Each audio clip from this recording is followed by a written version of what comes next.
መከበር ከፈለክ እግዚአብሔርን ፍራ። ለክብርህ ጠበቃ አታቁም፣ አትከላከል።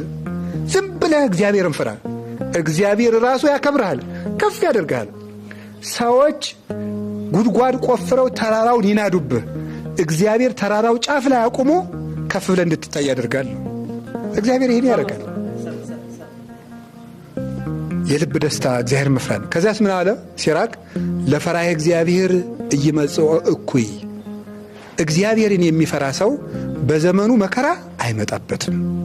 መጽሐፈ ሲራክ ምዕራፍ 36 ቁጥር 1 ላይ እግዚአብሔርን የሚፈራ ሰው ክፉ ዘመኖችን ያመልጣል።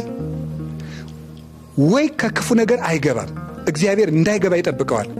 ካልሆነስ የመጣበት ክፉ ነገር እንዳይጎዳው ያደርጋል። የአክሊል መቀበያ እንዲሆንለት ያደርጋል።